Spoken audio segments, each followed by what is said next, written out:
Good evening, ladies and gentlemen, if you're in my part of the world in the African continent. Good afternoon if you're in another part of the world, and good morning to you if you're in New Zealand. Good morning, Peter. I'm assuming you're coming online shortly. Welcome to the Network Migration Services Seminar, or webinar, I should say, sorry, on Australia and New Zealand. For those of you who don't know me tonight, my name is Andrew Kerr. I'm a licensed immigration advisor for Australia and New Zealand, and I'm also the owner and director of Network Migration Services, and I have been so for many, many years. In fact, I've been in the industry since 1993, and I joined Network Migration in 1996. I had an opportunity to purchase the business, so I did. And in the last 27, 29, actually, odd years, we've immigrated well over 13,000 families. So welcome to all of you tonight. We've got about 237 people booked to listen to us tonight. Some of you may be sitting in the dark, like me. And most of you in Africa will know what that means. I'm actually load shedding at the moment. Power should come back, gosh, pretty much any minute from now until 8:30. So if the lights go on, then you know I'm not load shedding anymore. Clearly there is, certainly there's load shedding right across the continent at the moment, especially in South Africa. So some of you who, of course, are not able to listen to tonight, it is recorded. Thank you to Ruan Lowe for Ruan, you're there. Thank you, mate. As always, Ruan's our marketing manager for organising tonight's webinar, as he always does. Welcome to Liz from our Ballito office, or soon to be Joburg office, Liz, because you're moving soon. So soon to welcome Liz into the fold in Johannesburg. Liz is head of our HR, and our power just went on. Okay, so I'm just going to try and ask everybody to switch the lights up. So anyway, the power just went on. Guys, would you mind switching my lights up, please? Sorry. So welcome to Liz. Liz is going to be there tonight helping me with discussions and answering a few questions. Liz is jack of all trades, but head of our HR department, and as I said, moving from our Ballito office to our Johannesburg office. Welcome to Peter Lemmer. Peter is our MD in our New Zealand operation. He is my business associate and partner in our New Zealand operation. Welcome to Peter. Good morning to you. Thank you, as always, Peter, for joining us. Hi, Des. Lovely to see you, Mrs. Linda Q. Desiree is our operations manager. She is actually based in our Durban office. However, Desiree very soon will actually be joining you in New Zealand, Peter, and you're excited as hell about that. We are too, clearly. Not being able to speak to Des when I feel like it's going to be a little bit annoying. But anyway, Des is operations manager, and quite frankly, is in the process of also becoming a licensed advisor. So we're really proud to have you all join us tonight. Thank you. I'm going to change tonight up a little bit, and I'm going to invite you in for a discussion. Some of you might not want to show on camera because you could be sitting around in pajamas or whatever. But especially when we come to New Zealand, I'm just going to sort of open it up for a discussion between me and Peter and Liz and Des. We could have sort of maybe have a bit of an open forum discussion. Hi, Caitlin. Welcome tonight. Hi, Duncan. I just had a meeting with Duncan. Caitlin Poitier is one of our new people on the block. Welcome to Caitlin. Caitlin is, of course, well, if I can be blunt, Caitlin, you've been an outstanding addition to our organisation, so welcome to you. And hi, Judy. Nice to see you here from the Auckland office as well. Judy is a new recruit that Peter has just engaged the services of in New Zealand. So welcome, Judy, to our webinar. I'm not sure if you've listened to one before, Judy, but welcome to you as well. And, of course, everybody else. We're up to 247-odd people now. So tonight I'm going to be running through a little bit about us. I'll talk about that in a minute. I'm going to spend about 10 minutes on Australia, and then I'm going to spend about probably 20, 30 minutes on New Zealand. So just before I do, you can see on the first slide, I am MARA registered. MARA stands for the Migration Agents Registration Association of Australia, of course, and IAA is the Immigration Advice Authority of New Zealand. Now, if you're dealing with Australia and you're dealing with offshore agents, believe it or not, they actually don't legally have to be licensed. If they're onshore and based with offices in Australia, they do. But IAA, so in other words, I am, by the way, licensed for Australia and New Zealand. But so if you're going to deal with an Australian offshore agent, try and make sure they're licensed, please. It just protects you as a consumer. And for New Zealand, the IAA, even if you're offshore or onshore, you have to be licensed to give initial immigration advice. Simple as that. So just be a little careful, ladies and gentlemen. I'm not going to name names, but there are one or two organisations out there that do allow non-licensed advisors to give that initial consultation, that initial meeting. And with respect, that's just a no-go. This is not a cheap exercise, migration. No matter where you're coming from, this is going to cost you. So you want to make sure that the money you're spending wisely. And if you're spending it with a non-licensed organization or non-licensed advisor, then you actually have no protection. Whereas if you're spending your money with a licensed advisor, your money's held in trust. And those advisors can only draw against those monies paid to them as and when certain processes and goals are achieved through the migration process. So once again, just make sure you're dealing with a licensed advisor. Some of you, will also be shopping around. Good on you. You might as well. I'm really proud of what we've established in the past 30-odd years with our organization. And as we go through the evening, I think you'll see why. Feel free to ask questions. Put them into the chat room. There's an ask a question section there. I will spend 5 minutes at the end between Liz, myself, Peter, and Des. I will respond to the questions clearly if they're migration advice. It's on job assistance and et cetera, Peter can do that and Liz can do that as well. But if it's specifically on migration question, we'll wait till the end for me to respond to that. Hey, Yagan, you've got power in Joburg. Good on you, mate. Sorry, Rose, but I mind asking you if you wouldn't mind just switching the slide up? Yeah, thanks. So Rose is also here. Rose is head of our relocation division. She's also my wife, so she's fully informed and around, and she's also cooking a magnificent meal for us tonight. So I'm looking forward to it after this. So yeah, thank you very much. So let's get straight into it, guys. First of all, just a thank you to our partners on the first page here. I'm not talking about NZAMI or MIA. NZAMI is the New Zealand Association for Migration and Investment. We're a member of that. It helps us with, of course, keeping up to date with current things that are happening, and of course, the Migration Institute of Australia as well. Just keeping us current, keeping us in the now, keeping us in the moment when it comes to all these changes that have been happening, both for Australia and New Zealand, quite regularly, frankly, in the past couple of years, but specifically in the past week or few days, especially for New Zealand.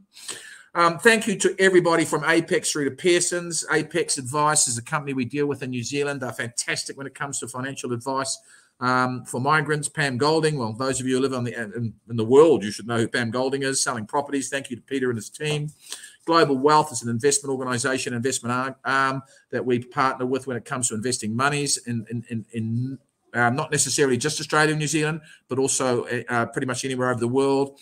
Evan and his team from FX Paymaster, thank you, mate, for all the services that you've always given us. You're fantastic. Evan is our go-to guy when it comes to shifting funds and giving financial advice on what to do with policies, etc. for overseas. Cars Direct, self-explanatory. If you're selling a car, of course, just contact Rose. She can put you in touch with the cars people. Commonwealth Bank of Australia and Bank of New Zealand are our preferred suppliers in both countries when it comes to opening accounts. Again, you can contact Rose and she can send you the links to open accounts. Vaughan, Shirley and the team down in Cape Town, thank you for all of the services you've always given our furry friends. Animal Travel Services.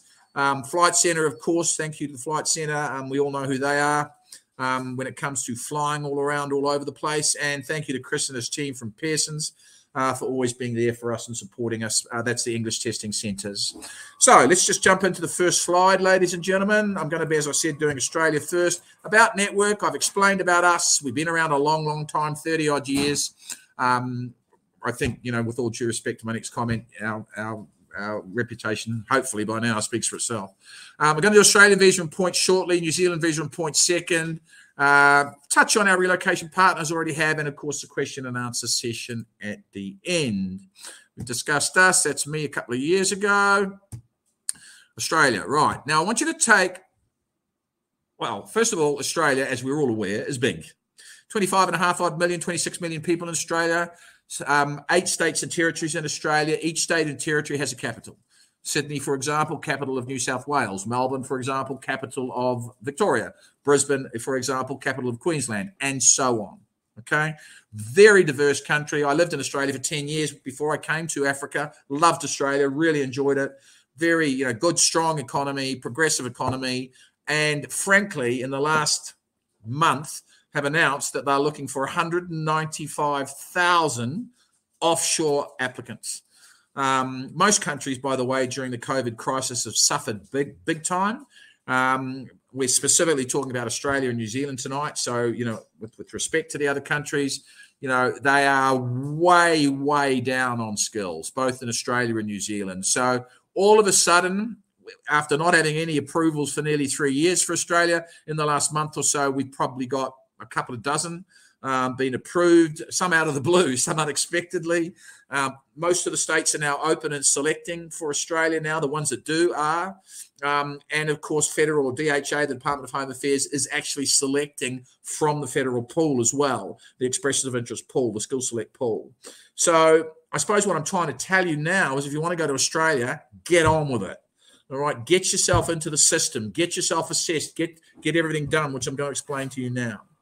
Now, when it comes to both Australia and New Zealand, ladies and gentlemen, there's not a visa we cannot help you with. Some we don't do because it's quite simple to do them on yourself, and we'll send you a link. You know, for example, if you're going to Australia on a visit for a couple of weeks to see your auntie or whatever, I'll send you the link for that. It's really easy to do it on your own rather than have a company like us charge you for that. But you might be going for Australia or New Zealand for a specific purpose, you know, maybe to study or maybe to do whatever, etc. And therefore, you might need help with those types of visas. But there's not a visa that we can't do. I'm blessed with 23 team members gosh, where are we now? We've got team members in South Africa, Zimbabwe, England. Caitlin Barclay's just moved to England. She's an incredible part of our team. New Zealand, of course, etc. So, you know, today with technology, frankly, it doesn't matter where you live. And I'm really proud to say that we are international, even as an organization. We've kept some very solid and very good workers.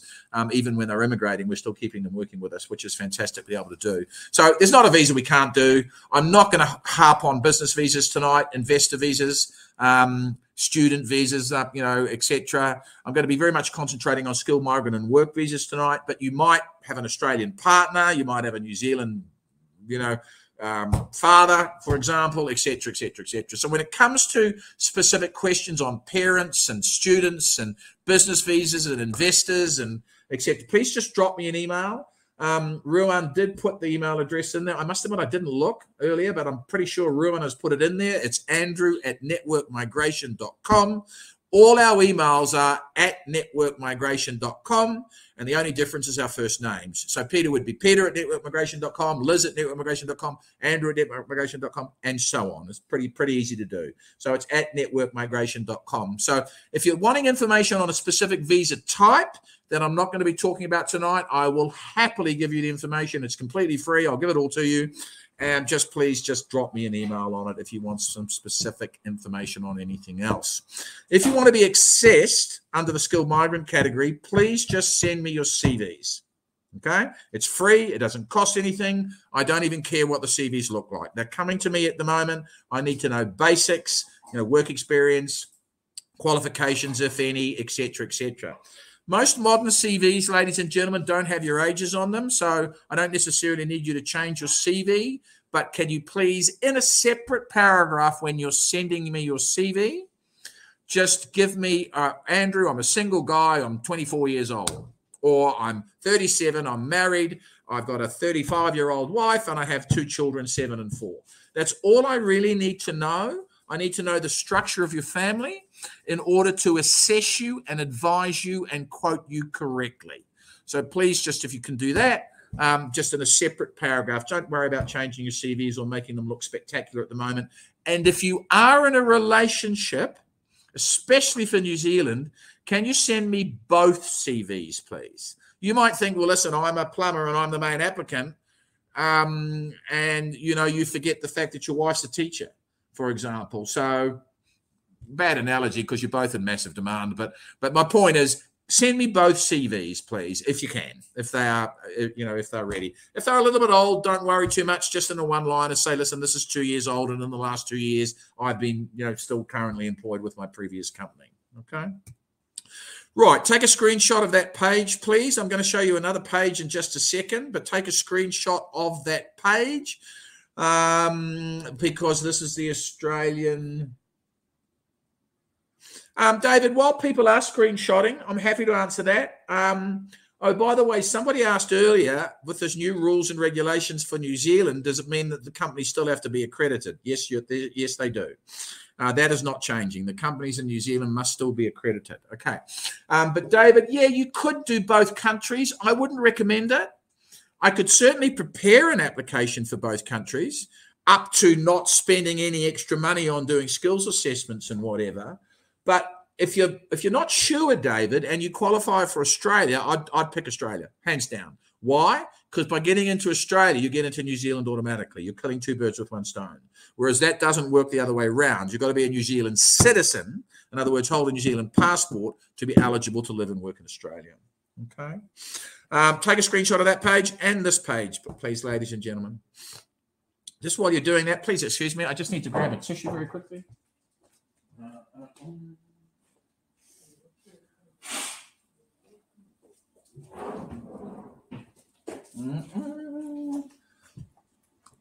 Really sorry about that, ladies and gentlemen. Okay. So, right. So just coming back to this page for a second, Australia, as I said, has started selecting.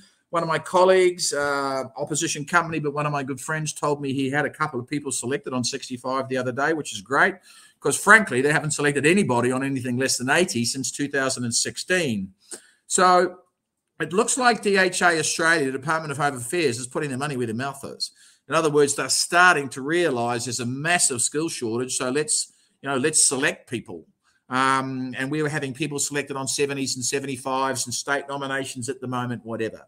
Some key things. I'm not going to go too deeply into the actual assessment tonight because I'll be assessing you privately, etc. By the way, I'll be sending you everything. Your procedures, your costs, your timeframes, everything. It won't cost you a cent. And then if you want to have a consult, either face-to-face, Zoom or Skype or Teams or Google Meet, we will arrange one, and they're also free. And then once you've been assessed and had a consult, you can then walk away fully understanding what you should and shouldn't be doing, and you can make a decision on, do I do it myself? Do I use network migration, or should I use somebody else I've been, engaging with? So that's very much up to you. Couple of points, though, on Australia. The whole process is going to take 12 to 18 months. It might happen quicker because they are seemingly processing faster. But pre-COVID, the process took 12 to 18 months. So you never know. It might take closer to 12 than 18. But for Australia, on a skilled application, 99% of the time, you're going to need a qualification. Okay, there it is there. There's your points for the qualifications. I don't need to go through them. You might say, well, hold on. In fact, I consulted with somebody earlier today. Lovely, lovely couple. He's been in construction for 15 years. Now, he thought he could get into Australia. He can't, not on a skills visa anyway, because he doesn't have the qualification required for that Australia requires for a construction project manager. He gets into New Zealand, no problem, but not Australia. Okay, so for Australia, 99% of the time on a skilled migrant application, you've got to have a physical qualification. Okay, there's your points for age. Please note that the cutoff age for Australia is quite young. The cutoff age is 45. In other words, if you're already 45, there is no way that you could do a skilled migrant application into Australia. You won't be accepted. Okay, and be careful. I had a client today wanting to switch. Funnily enough, she got a fantastic offer from New Zealand into Australia. But when I spoke to her, Peter asked me to speak to her this morning, and I did immediately. Of course, I realized that she just turned 45. So there was just no way that she was going to get into Australia and risk her family. She's got a great job in New Zealand anyway. But there was no way that she was going to go to Australia and have a pathway to residency after the work visa. So she, clearly on the factual advice, she's decided to stay in New Zealand. Anyway, so be careful with Australia. The other thing about Australia is you might say, well, hold on, I hold a British passport, American, Canadian, Irish, Scottish, whatever, which means I'm exempt from the English test. Well, you're quite right, you are. But if you're exempt from the test, it means you can't claim the points. And it's highly likely that you will need these points to actually to get, to 65 and above. So do be aware when I assess you, I'll tell you if you're exempt from English, but I'm going to be strongly suggesting you sit it anyway. And then, of course, your points for work experience, there they are. The work experience has to be directly related or in the same unit group as you like as what your qualification is. And then the points are there, 3 out of 5, 5 out of 8, and 8 out of 10 years. And then, of course, you get points for, of course, a state nomination on a 190. So there's 3 major visas you're going to be able to do in Australia under skilled migrant, a 189, a 190, or a 491. 189 is what I call the blue chip visa. You can live where you want and do what you want. 190, also permanent residency. A 190 is sponsored by a state, and you sign a declaration that says you're happy to live and work in that sponsoring state for a period of 2 years, okay? And then the new visa that came out just before COVID, down the bottom here, the RSMS, the 491, it came out in November 2019. And we are getting a few of our clients selected on 491s at the moment. 491, you get 15 bonus points for, so that's a big advantage.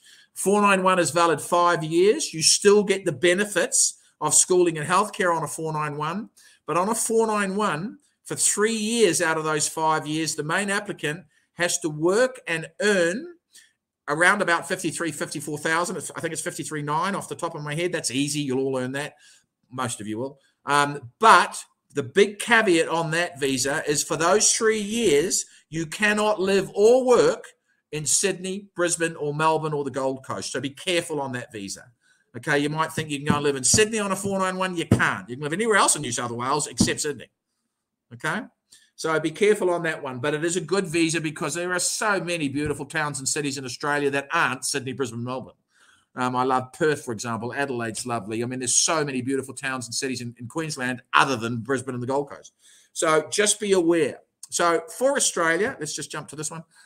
Specialist education, if you were qualified in Australia, that's that. I've already done those points here. Your spouse will also get points for English, by the way. If he or she sits it, if your spouse is on a skills list that's accessible and has a qualification, you can, thank you, Desiree. You can, well, I've forgotten what I was going to say because I looked at a question, stupid me. So for Australia, we've got to get you ready to load your application. That normally takes plus minus 3 months, sometimes longer, especially for tradesmen, because VetAssess are taking quite a while to assess tradesmen at the moment. So before we load your application, we've got to have your qualifications assessed and your language test done. And spouses can also get points for language tests. So that's what I was saying. If your spouse has a qualification that are on the same skills list as you, you'll be able to claim 5 for English and 5 for the fact that they've got the qualification, but they must sit English and have their qualifications assessed as well. Okay, so so plus minus 3-4 months into the application, we'll load it, and you're sitting in the pooling system for a period of a maximum 2 years. If you haven't been selected in that 2 years, you can just reload your applications. Now, when you load the application, it doesn't cost anything. It's just time. Now, clearly, we do all of this for you. We'll get your skills assessments done. You've got to set your own English test, but we'll do your skills assessments for you, et cetera, et cetera. If registration requires, we'll do it for you, et cetera, et cetera, et cetera. But then we load you, and we're going to monitor the states on literally a monthly basis. And, of course, the federal government tells us they select every 12 weeks. Then there's selection for DHA, proper selection scheduled for next week, actually, next Wednesday night, next Wednesday. And then the next one after that is January and April and July. Funnily enough, ladies and gentlemen, I actually think they might change that. Prior to COVID, they were selecting every 2 weeks like New Zealand was, and then they went to every month, and then they went to every 3 months through COVID. I think because they're wanting so many skills so quickly, I think they're going to go back to selecting when they want to, which is pretty much either once a month or twice a month. I can't confirm that at the moment, but I'm personally thinking that's what will happen. I'd like to think that after 30 odd years in the industry, I've got a little bit of a feeling as to what's going on. Ashwin, Desiree's name is actually Desiree. Her surname is Linda Q. Just as a future one. Anyway, so, right, guys, that's Australia. As I said, I'll give you a detailed assessment. If you want to be assessed for both countries, just ask me. I'll assess you for both, and so you can compare both. So what I'm going to do now, I'm just going to start on the New Zealand, land of the long white cloud. I'm going to be inviting you in about 1 minute, Peter, if you're there. Oh, clearly you're there. My apologies. You are there. So New Zealand, as we're all aware this week, has made some reasonably strong announcements, which I'm going to talk about. I'm going to have a bit of a session, later on. And, Des and Liz and whatever, I'm really happy to invite you in. You don't need to be on camera. But maybe we want to have a little bit of a general discussion about it, and I'm going to do that with Peter now. But before I do, I just want to show the first couple of slides just to give you an idea. Clearly, I mean, New Zealand, about 4.5 million people, beautiful country. I'm completely biased. It's my home. Well, I have 2 homes, really, New Zealand and South Africa. Again, every type of visa on the planet. There's not one that we can't do. Desiree's smiling. one critical one at the moment here, as you can see at the top here, visitor's visa for job search. I'm going to talk about that specifically tonight, because those of you who can't find a job whilst you're offshore, you are allowed to travel to New Zealand to look for work, but you've got to apply for the visitor's visa, telling them that's what you're doing. Okay, so I will touch on that tonight. Please, if you could just listen to this next. It takes about a minute, this particular talk. Where no New Zealanders are available for a job, employers can hire a skilled migrant worker using the Accredited Employer Work Visa, or AEWV. Before inviting a migrant to apply for an AEWV, employers must become accredited with Immigration New Zealand and complete a job check for the role they want to fill. This means migrant workers can have more confidence about the role they are coming to New Zealand for. To gain accreditation, an employer must be a genuine business in a good financial position and have no recent history of breaching employment or immigration law or business standards. The job check confirms that the job pays the market rate, and the terms and conditions of the contract comply with New Zealand's employment standards. Before applying for a job check, employers need to advertise most roles to prove there are no New Zealand citizens or residents available for the job. After an employer's job check has been approved, you will be sent an email containing a link and a job check token. This means you can access the online portal and apply for your visa. The application process is all done online, where you will fill in your details and upload supporting documentation. Immigration New Zealand will check if you meet the requirements for the AEWV and that you have the skills and experience the employer is seeking. Once you are employed, your employer must provide you with information to help you settle into life in New Zealand and give you time to complete Employment New Zealand's online modules on employment rights while you are at work. The AEWV is designed to ensure only good employers can hire migrant workers and helps prevent migrant exploitation. More information about the AEWV is on our website.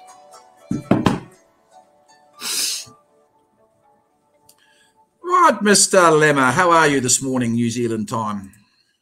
Well, thanks, and yourselves. Spring is in Good, the air, mate. so it's getting a bit warmer. Yeah, I've been speaking to a couple of clients last week in New Zealand. They were freezing. Well, yeah, getting a bit better. That's what I said. Yeah. I must admit, I've actually been watching the Australian cricket. Of course, World Cup cricket's on at the moment, which has been quite nice. But even Australia's been suffering with a little bit of bad weather at the moment. Kieran, fly well, Kieran. I know you're flying in the morning. Peter will no doubt see you when you get there. I'm sure you'll have a beer or a cup of coffee with him and Michelle over the next week or two. But Kieran's just said she's flying out tomorrow. So, Kieran, all our best, eh? Fly well. Our thoughts are with you and your family. So, Peter, our job, our MD in New Zealand, my business associate and partner, our job search guru, I'm not sure what to call you now. But, one thing in the last, if I may say, and I'm going to be very blunt again, Peter in the last 6 years has really developed, everybody, ladies and gentlemen, a fantastic job search training process, which is ongoing. It's ongoing. It's, it's developing. It's getting better and better and better. And we know it's the best because we have individuals and families that are using other agents come to us just for our job search training, which we can do. So, Peter, floor is yours, mate. How it works, how you can assist clients and non-clients for that matter, because you don't have to be a client of Networks to use Peter's services. So, floor is yours, bud. Okay, thanks, Andrew. Yeah, I think with the borders opening, there's been a flood of companies realizing that they can hire migrants, and even recruiters are opening up to the idea. And yeah, so a lot of our clients, over 120 of our clients have got, just from the job search training we did whilst in COVID, have already got their work visas.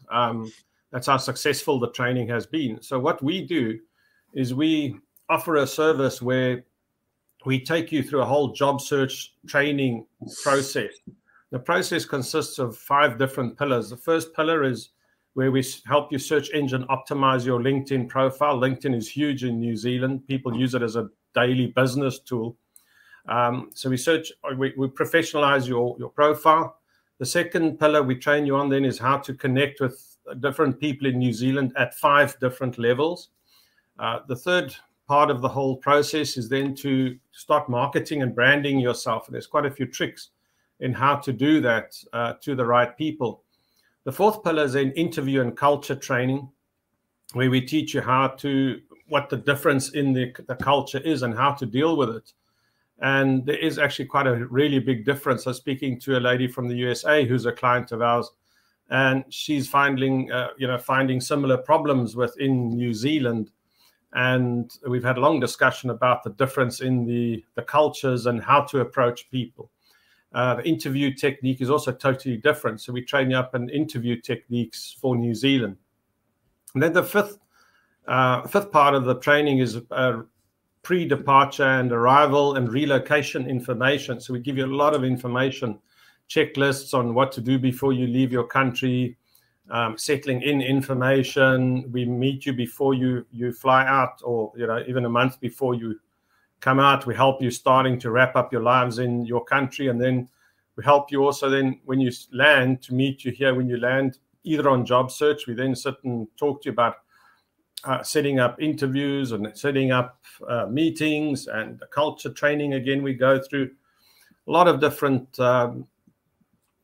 services that we offer within the package. We're not just a visa processing company or assistance company like most other licensed advisors or immigration companies. We offer so much more in our services that we offer.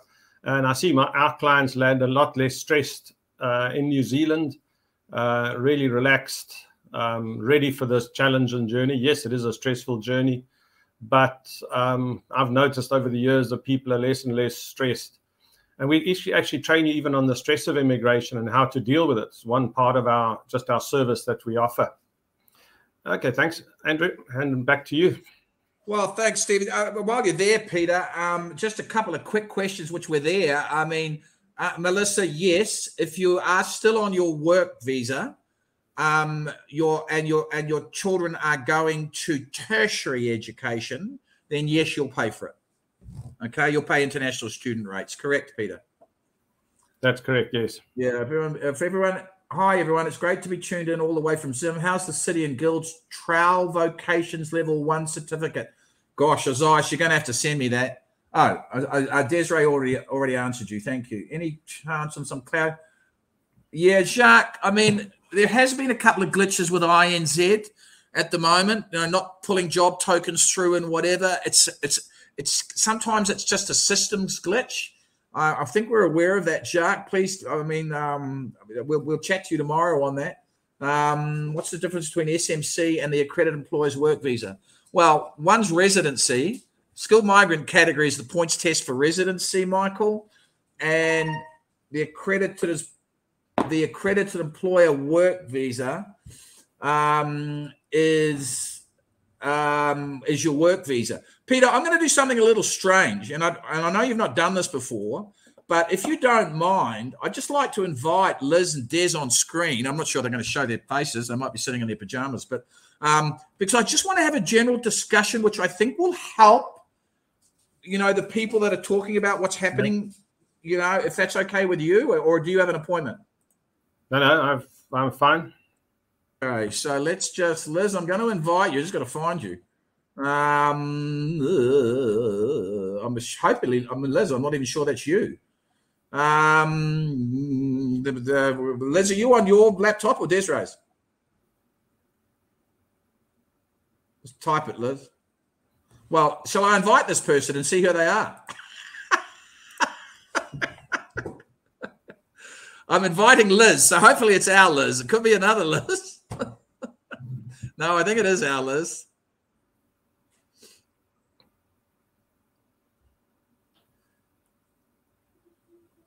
Yeah.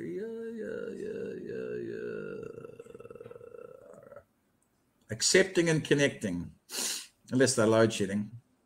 Oh, here we go. Hello, Elizabeth. Oh, I'm sorry, only your, yeah. Who calls you Elizabeth? Only your mother, when she's angry with you. Yeah. Guys, this is Liz. Clearly, everybody. This is Liz. Liz is jack of all trades, but works very closely with Peter on CV writing and introducing candidates to Peter. If we're getting job offers come through, which we're getting a lot at the moment, Peter and Liz are mostly working on those with me, et cetera, et cetera. So I just wanted to jump to the next slide. If I don't, just because I know, Liz, I'm assuming you're sitting with Des.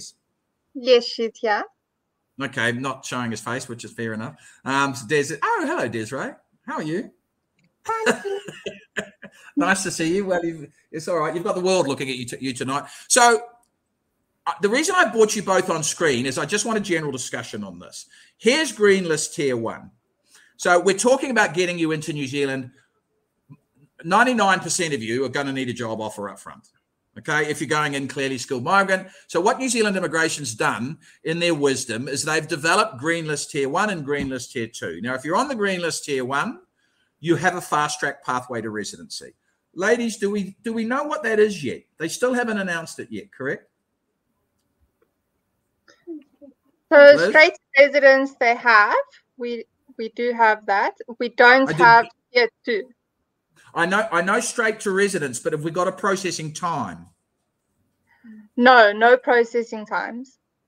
I mean, I've just been hearing people. I saw one opposition companies advertise 8 weeks. Well, where the hell are they getting that from? That's just a wild guess, I'm assuming.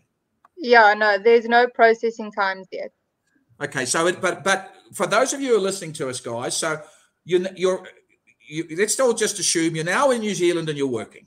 Okay, if you're on Green List Tier 1 and you have the qualifications, the relevant necessary qualifications that Tier 1 requires you to have, then you will have a fast-track pathway to residency.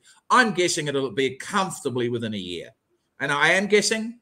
I think 8 weeks is extreme, but you'll definitely get your residency within that first 3 to 12 months. Now, I think that's a reasonably accurate guess, but that's what's happening. Now, here's Green List Tier 2. Now, if you're on Green List Tier 2, it's called the Old Work to Residence Visa, which means if you're on this, you've got the job offer in this field, making, of course, the salary requirements, which we're going to run through in just a second. This is Green List Tier 2. So your automatic pathway to residency from Green List Tier 2. Now, people are saying to me, if I'm on skilled migrant, I'm not going to go through that slide, which is this one. Okay, currently, I'm going to show you another slide in a second. But if I'm going points test, in other words, I'm not using Green List Tier 1 and Green List Tier 2, then I'm using skilled migrant category or high income. Correct. Jump in and tell me if I'm wrong, guys. But so you've potentially got Green List Tier 1, Green List Tier 2, skilled migrant category points test, and high income. Am I missing anything? No, that's it. No. Okay.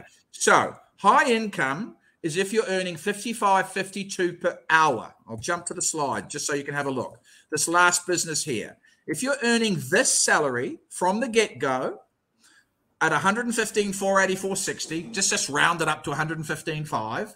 If you're earning $115,500 per annum, then you'll also have a 2-year pathway to residency. Okay? So it won't be points tested at all. Now, coming back to this slide now, if you're not on high income, you're not on Green List Tier 1, and you're not on Green List Tier 2, it doesn't mean you can't go. It just means that your pathway to residency is going to be based on the skilled migrants points test, which we had confirmation this week from the Right Honourable Michael Wood, the Minister of Immigration, that it is relaunching and starting again. Correct me on the dates, ladies. 9th of November, next election. Correct. That's correct. The first one, first draw, 9th of November. Thanks, Peter. So will you get into the 9th of November selection? Well, clearly some of our clients will do. We're currently working our asses off at the moment, assessing clients that are in New Zealand already, because some of these changes are going to affect some of our clients. And, of course, clients we've recently assessed, let's say in the last 6 to 12 months. We're doing reassessments for all of you, and you are getting them. The team is working overtime, working weekends and whatever. We're all pulling our fingers and we're really doing it, and you're getting them, especially those of you clearly are clients. Anybody that's being assessed at the moment, I'm assessing them under the new policies, okay? But what I wanted to discuss and whether this is the right forum or not, because we're just talking in general, most of you have heard as of the middle of next year, around about July, New Zealand immigration are talking, well, Mr. Wood, the Right Honourable Mr. Michael Wood, is talking about making some major changes to the SMC points test process, okay, skilled migrant category process. Now, I'm going to put the foot in my mouth here. The New Zealand general election is in September. I truly believe, and Peter, I don't know, you don't have to agree with me or whatever, that because this is such a prominent what's the word I'm seeking? Election. Thank you. It's a major election, and we're not 100% certain clearly who will win, Labor, National, whatever. I'm not going to get into the political side of it tonight, but I'm of the opinion, and it is my opinion, but I am of the opinion they might stall it. They might just put it on hold for a couple of months until either Labor gets back in, and clearly then Mr. Wood can move forward with, of course, his proposed changes on the new SMC, or National gets back in, and quite frankly, who knows what National will do. They might can the whole thing and just go back to, the old long-term skills shortage list. So I'm of the opinion that they will put it on hold. I could be wrong. So I think what I'm trying to say here is if you are planning to go to New Zealand and you have a residency pathway between now and July next year, then get on with it.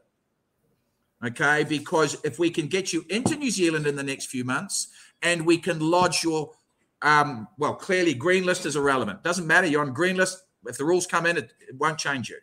But if we can lodge your SMC process between now and the proposed changes in July, they will not affect you. Correct me if I'm wrong, Liz and Des.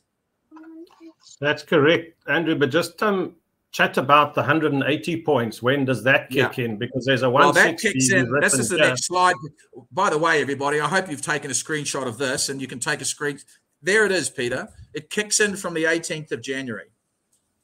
Now, I'm noticing a problem with this already. And do you know what's going to? Do you know what part of New Zealand is going to suffer big time on this? Auckland.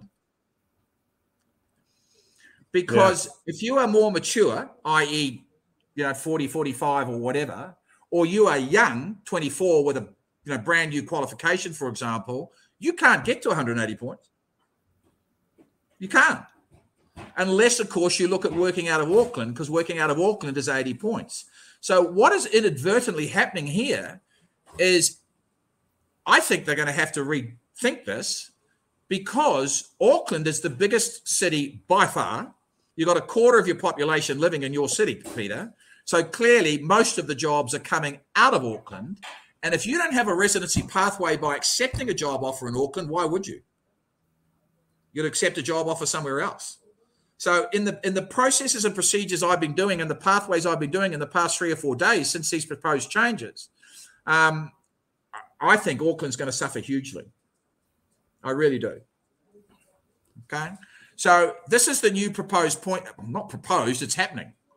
So the next selection of the EOIs, expressions of interest, is on the 9th of November, and then the next one's 18th of January. But you need to be on 180 points as of the 18th of January.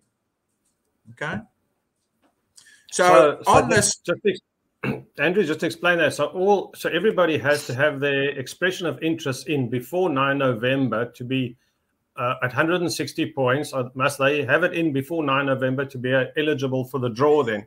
Because I said it's a very good question, Peter. Not only must they have the EOI in, but they would have to have been selected and paid the fee. So when you're selected from an expression of interest pool, you're paying $4,290, Liz? That's off 4,490, 4,290. 4,290. 4,290. Anyway, so you're paying per family, ladies and gentlemen. You're paying $4,290. So when you load an expressions of interest on a skilled migrant category for New Zealand, they select you on the relevant points. You pay them, and then everything freezes. So what you're asking, Peter, is as long as on this one, if they're selected on the 9th, as long as they've paid before the 18th of January, and Liz and Des, please correct me if I'm wrong here, then they will be their age will freeze, or the points will freeze. They'll be assessed on 160. Points, yeah. Okay. Okay. Because so did that make sense to everybody? And the only reason I got you guys listening is I don't want to say it wrong. Yeah.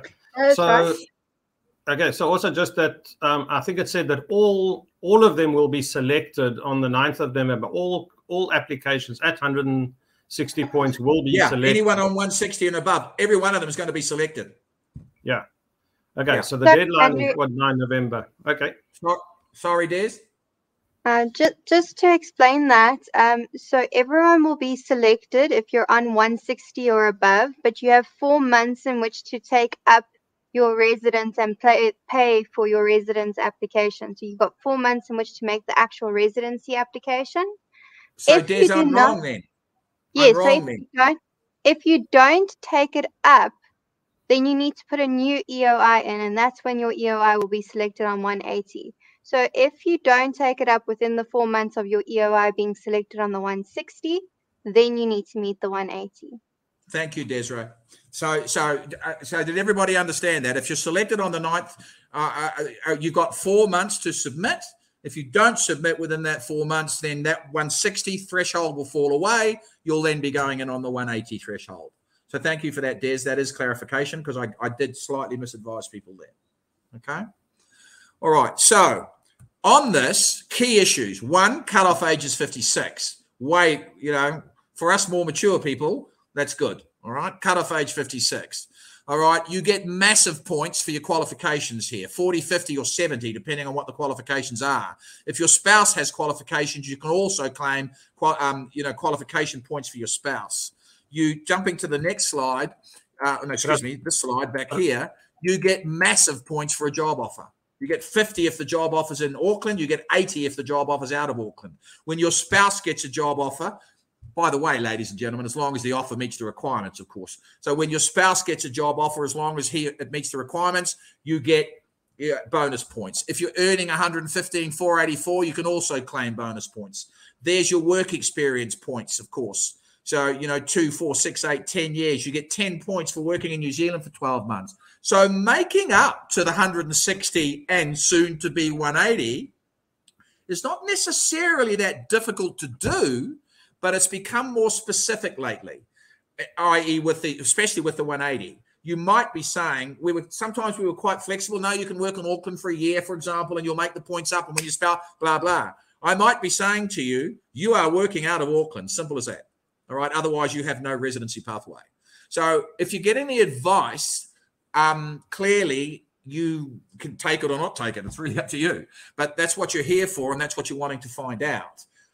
Is that specific questions and queries. We're going to be finished in 5 minutes, but I just wanted to do that. And then, of course, the actual points allocations, if you notice here on these slides, they haven't changed. The points allocations are the same, but the threshold selection mark from the first selection on the 18th of January has changed to 180. Okay. Now, Liz, we were talking to a couple of clients earlier when you and I were doing a Zoom, especially on job hunting and structures of CVs and all this type of stuff, et cetera, et cetera. And Peter, are you noticing a different, it's only been a week or 4 days, but are you noticing a different mindset? I'm getting quite a few people panicking. Yeah, there is quite a lot of people panicking, thinking, it's 180 points already. It's not. Yeah. 180 points only starts in January. So there is a cutoff on 9 November, which we can submit by then. But then it's a big rush. It's a high pressure situation to get it in. I've just noticed there, Andrew, there on the work experience, wasn't it only that you could get 50 points, but now they're adding another 10 points for 1 year's work experience? Was that there before or not? It was always there, Peter. Once you've worked in New Zealand for 12 months, you get 10 bonus points. Yeah, it was always there. I think a lot of people don't understand the ways that they can make up points. So I think they panic at first until, it's explained to them how the points can be made up. Well, I'm just giving you an example.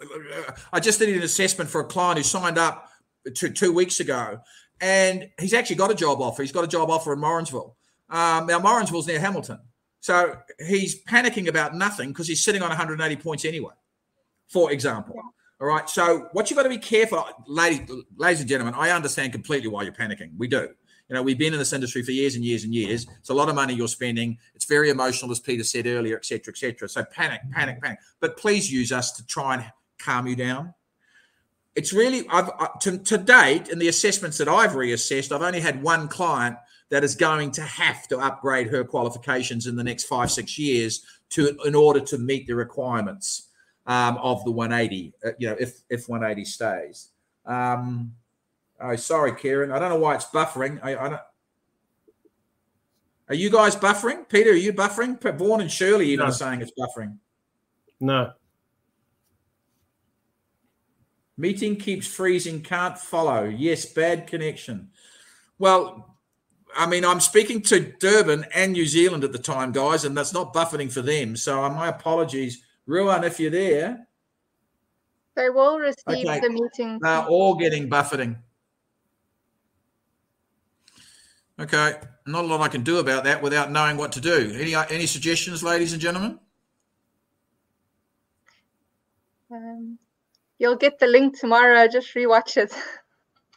Yeah, maybe. Liz, can you type that in there? Okay. I think just apologise to everyone, or those of it's buffering. I mean, we're up to nearly 300 people now. But just saying they'll get the recording tomorrow, and it gives them a big reason to come. Oh, thanks, Judy. Well, Judy's it's all loud and clear in New Zealand, Peter. Yeah. Struggling to hear. Anyway, I don't know why, guys. I'm on full power. I'm not load shedding. You know, everybody else is hearing. It could be. I must admit, I did notice Vodacom today dropping a bit. You know, with all this load shedding going on, and my internet went down 4 or 5 times today. Thanks. Yeah, well, listen, I suppose if nobody can hear us, I might as well finish. Sorry, Andrew. I just wanted to also mention, obviously, this will probably be brought up in another webinar, the minimum wage increase from Feb. Oh, shit. I haven't done the wage slides. Excuse me. Yep. Okay. There it is there. So if you can... Yeah, well done, Jack. Agree with you. Okay, so if you can hear me, this is ANSCO 1 slide here. 2776 is the current minimum requirement for salary levels. However, on the 27th of February, it's jumping to this. So be aware. So in other words, if you're looking for a job now, look for it at a minimum $29.66 per hour. Okay, simple as that. Really, does that cover it, guys? That's the minimum wage to get you a 3-year work visa. Am I correct? Correct. You're 100% right, Peter. So yeah, get you a 3-year accredited employer's work visa. Carry on, Peter. And if you earn below that, what visa will you get then, and what are the implications? Well, it's not one we do a lot of, quite frankly, but it's you can get a 2-year plus 1-year stand down visa. Liz, what's the minimum salary requirement on that one? 25 something. Currently 25. Yeah. Is it? I'm sorry to ask you this, Liz, because I don't know. Is it changing? Peter, you're talking about this one, right? Which one? I'm not quite sure if the salary changes, but those were for, yeah, that's what I thought. It was for certain certain occupations. Yeah, so if you're earning below 27.76 at the moment or below 29.66 in February, you may be able to get in on a work visa. But after 2 years, Peter, what you're talking about is the 2-year with the 1-year stand down. So you go in for 2 years and you've got to leave for a year, then you can go back. Quite frankly, and I'm being really blunt here, it's friggin' ridiculous. To go to a brand new country, unless you were 24 years old and you just wanted to go and have an adventure, why not? But if you're 44 years old and you've got a wife and 3 children, you're not going to go and then leave again and then go back again. But within that 2 years, if you within that 2 years go above the median wage threshold, you can then apply for the 3-year visa. Am I correct? 100% correct. And it's not a bad way to get in, Peter. You've got to have just faith in yourself, of course, to work well enough for the company to actually lift your salary above the required threshold. Okay, so while we're both there and finishing, because some people are hearing us, let's just go through. Hold on. I've got to get down to them. If no qualifications may upgrade, what does this mean? Oh, okay, yeah, okay. I did put that on there, and it was something. Right, so let's just go back to here. Right, so you might be sitting on 160 points, and you're in New Zealand and you're working. Okay, you've got in, you meet the thresholds, but there's no other way to claim points unless you upgrade your qualifications. All right, in other words, you do some courses. You do some, like we'd call them in South Africa. What do we call them here, Liz? N courses, in 1, 2, 3, 4, 5, 6. Those. Yeah. So if you're doing an N5 or an N6, in like South Africa, you should be able to claim 40 or 50 points, depending. Well, N4 and 5 should be able to claim at least 40. So that's what I mean, Leon, about if you're in New Zealand and working and you've got no pathway to residency through SMC, you just skilled migrant category, you just might have to, upgrade your qualifications while you're there. It is what it is. If you've got to do it, you've got to do it. Okay. So we've got a few questions here. Sorry. Do you get 50 points for 10 years of work experience and another 10 points after working 1 year in New Zealand? Yes, Michael, but you need to be careful on how you allocate that. So please be a little bit more specific when you drop me an email or drop me your CV. Does age apply for the 180 point system? Yes, it does. Pale. I'm dropping on. Okay, Lo, you'll get the recording tomorrow. In the other questions here, guys, did we answer? Hi, good evening. I'm a bookkeeper. I've answered that. Healthcare, Des, you answered that. Ashwin, we've answered that. We've answered that. Oasis, what's the difference? Yes, we've answered that. Good evening, Andrew. Is there any change for spouse work visa? Yeah, now that is one.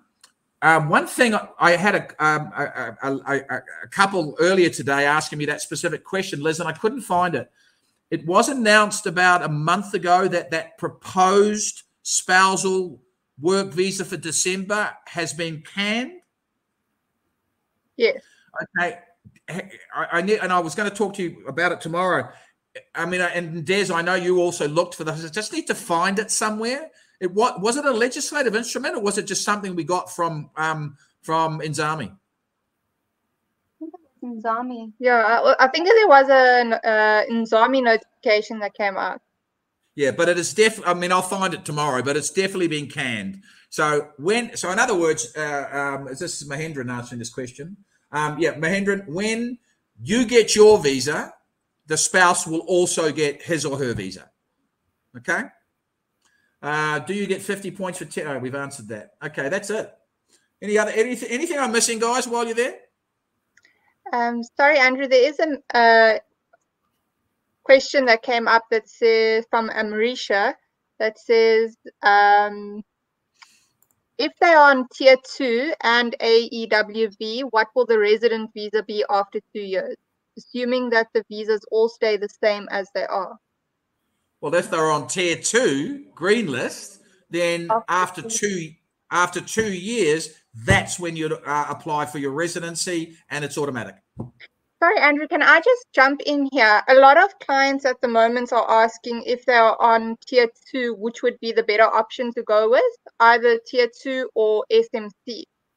Tier 2 would be the better one, Liz, purely because SMC is currently being advertised at a processing time of 4 years, which is ridiculous again. But if you're on the tier 1 or tier 2 green list, don't muck around with it, guys. Just use those lists. Simple as that. Yeah. Okay. So, guys, everybody is having problems with this. I'm gonna. For those of you who were able to listen to me tonight, it's a real shame because we had a lot of people on tonight. I don't know what went on, but the recording is available tomorrow. Liz, Des, Peter, Ruan, thank you so much, as always, for your support. Peter, have a fantastic day in New Zealand. Ladies, try and get some sleep tonight, please. And we will chat tomorrow. And Karen, safe flights. Thanks, everybody. Thank you very, very much. I'm really sorry about the fact that you couldn't listen to it all, but you can listen to it tomorrow. Ciao, mate. Hey, bye, everybody. Ciao, guys. Bye.